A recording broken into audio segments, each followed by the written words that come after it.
하나님 말씀 민수기 27장 1절에서 11절 말씀입니다. 요셉의 아들 므낫세 종족들에게 므낫세의 현손 마길의 증손 길르앗의 손자 헤벨의 아들 슬로브앗의 딸들이 찾아왔으니 그의 딸들의 이름은 말라와 노아와 호글라와 밀가와 디르사라. 그들이 회막 문에서 모세와 제사장 엘르앗살과 지휘관들과 온 회중 앞에 서서 이르되 우리 아버지가 광야에서 죽었으나 여호와를 거슬러 모인 고라의 무리에 들지 아니하고 자기 죄로 죽었고 아들이 없나이다. 어찌하여 아들이 없다고 우리 아버지의 이름이 그의 종족 중에서 삭제되리까? 우리 아버지의 형제 중에서 우리에게 기업을 주소서 하매 모세가 그 사연을 여호와께 아뢰니라. 여호와께서 모세에게 말씀하여 이르시되 슬로브와 딸들의 말이 옳으니 너는 반드시 그들의 아버지의 형제 중에서 그들에게 기업을 주어 받게 하되 그들의 아버지의 기업을 그들에게 돌릴지니라. 너는 이스라엘 자손에게 말하여 이르기를 사람이 죽고 아들이 없으면 그의 기업을 그의 딸들에게 돌릴 것이요 딸도 없으면 그의 기업을 그의 형제에게 줄 것이요 형제도 없으면 그의 기업을 그의 아버지의 형제에게 줄 것이요 그의 아버지의 형제도 없으면 그의 기업을 가장 가까운 친족에게 주어 받게 할지니라 하고 나 여호와가 너 모세에게 명령한 대로 이스라엘 자손에게 판결의 규례가 되게 할지니라. 아멘. 법이라고 하는 것은 우리가 이 땅의 삶을 살아갈 때에 분쟁이 일어나거나 어떤 문제에 대한 안전장치로서 최소한의 제한을 두되 최대한 피해가 없도록 하기 위한 방법으로 법이라는 게 세워지게 되죠. 하나님께서 예수 그리스도로 구원의 법을 주시고 믿는 자마다 구원을 얻는 그 은혜를 주실 때는 유대인이나 헬라인이나 종이나 자유인이나 혹은 또한 할례자나 무할례자가 차별이 없다라고 말씀하셨습니다. 하나님의 법의 가장 중요한 원칙은 차별이 없는 겁니다. 여기서 차별이 없다라고 할 때 그 차별의 없음은 하나님을 경외함의 조건 아래에 있는 것이죠. 하나님이 없는 것 자체가 사실은 차별인 겁니다. 하나님이 계시고 하나님을 인정할 때에 우리는 차별이 없는 자로 차별이 없는 삶을 살게 되는 것입니다. 하나님께서 이스라엘 백성들에게 약속의 땅 가나안에 들어가 차지할 그 땅을 분배하시는 방법으로 그 지파의 규모와 크기에 따라서 그러면서도 제비를 뽑게 하심으로 공정하게 판결하여 나누어 주게 하셨습니다. 그 일을 이루는 가운데 한 가지 차별을 받는 이들이 나타난 것이죠. 그것은 누구입니까? 여인들만 있는 가정인 겁니다. 아들이 존재하지 않고 딸만 있는 집 같은 경우에 어떻게 하겠냐는 거죠.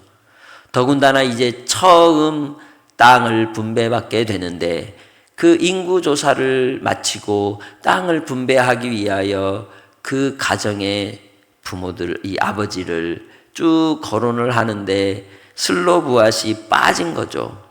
왜냐하면 그 가정에 아들이 없다는 이유입니다. 가나안 땅에 들어가지만 가나안 땅에 한 평도 존재하지 않는 그러한 불공평함의 어려움을 이제 이 슬로브앗의 딸들이 나와서 호소하는 거죠. 그들은 므낫세 종족이었습니다. 그리고 그 딸들은 말라, 노아, 호글라 그리고 디르사였던 거죠. 이 네 자매가 모세와 엘르앗살과 지휘관들과 회중 앞에 서서 이야기를 하는 겁니다. 어떻게 얘기합니까? 3절에 우리 아버지가 광야에서 죽었으나 여호와를 거슬러 모인 고라의 무리에 들지 아니하고 자기 죄로 죽었고 아들이 없나이다. 우리 아버지는 하나님을 배반하고 지도자를 반역하는 일에 나서지 않았을 뿐만 아니라 거기에 끼이지도 않았다는 거죠. 중심을 잡고 하나님을 섬겼다는 겁니다. 그렇기에 우리 아버지는 자기의 죄로 죽었다는 거예요.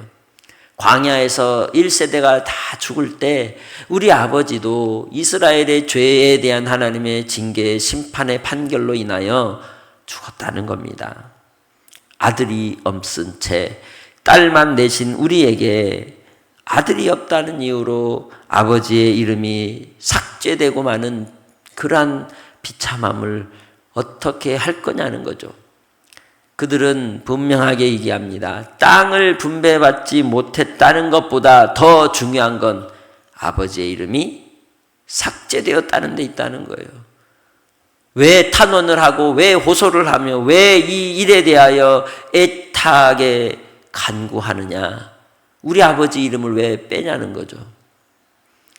우리는 예수를 믿음으로 구원을 받을 때 하나님 아버지 앞에 기록된 이름의 사람들입니다. 그만큼 이름은 중요한 것이죠. 하나님께로 나아가는 이 땅에서의 삶 속에서 신앙생활도 하고 열심을 내었을지라도 하나님 앞에 갔을 때, 야, 너 이름 없어. 이보다 더 비참한 일이 어디 있겠습니까? 출석을 부르는데 내 이름이 빠져 있다면 얼마나 고통스럽겠습니까? 그것 때문에 이 슬로보앗의 딸들이 와서 호소를 하는 겁니다. 그러면서 우리 아버지의 형제 중에서 우리에게 기업을 주소서라고 하는 탄원을 호소를 하는 거죠. 기업을 주라는 건 우리 아버지 이름이 잊혀지지 않게 해주라는 뜻입니다. 하나님 아버지께서 우리를 구원하시고 요한계시록의 소아시아 7교회를 통하여 주시는 말씀대로 그 이름을 새기신 흰돌에 하나님께서 은혜를 주실 때에는 우리에게 하늘의 기업을 상속해 하려 하심인 줄 믿습니다. 하늘의 기업을 상속받을 자들이라는 것이죠. 그런데 그 하나님 나라의 기업을 얻는 것은 남자나 여자나 종이나 자유인이나 구별이나 차별이 없다는 거예요. 모세는 이 일로 인하여 하나님께 가서 엎드리는 겁니다. 하나님 이거 어떻게 하죠? 문제가 생겼네요. 하나님께서는 이 문제가 올 것을 이미 알고 계셨으며 이 일에 대한 대안도 준비하고 계시는 겁니다. 법이라고 하는 것이 이 땅에 있을 때에도 항상 그것이 절대적일 수 없는 겁니다. 보완이 되고 보충이 되고 혹은 삭제가 되어서 그 시대 속에서 불공평함이 없도록 하는데 맞춰줘야 하는 것이죠. 누군가 어떤 한 사람을 위한 법이 되어서는 안 되는 겁니다. 모두를 위한 법이 되어야 하는 것이죠. 그래서 하나님께 이 일에 대하여 기도하는 것이죠. 그럴 때 하나님께서 그에게 응답을 주셨습니다. 슬로보앗의 딸들의 말이 옳다. 하나님께서는 자기 백성들의 기도를 들으신다, 안 들으신다? 들으신다는 거예요. 하나님께 드리는 탄원의 기도를 들으시는 하나님. 그러기에 하나님 앞에 간구하며 기도할 때에 그들의 아버지의 형제 중에서 그들에게 기업을 주어 받게 하되 그들의 아버지의 기업을 그들에게 돌리라고 말씀하고 있는 겁니다. 그들도 정당하게 받을 자격이 있다는 것이죠. 그리하여 이스라엘 자손에게 말하여 뭐라고 얘기합니까? 사람이 죽고 아들이 없으면 그의 기업을 딸들에게 돌리며 또 딸도 없으면 형제에게 주고 형제도 없으면 아버지의 형제에게 주고 아버지의 형제도 없으면 가장 가까운 친족에 주어 받게 하라. 이 말씀을 왜 주셨을까요? 단지 므낫세 지파의 이 슬로보앗의 딸만을 위한 것이었을까요? 예수 그리스도의 오실 길을 하나님께서 준비하시는 법을 주신 겁니다.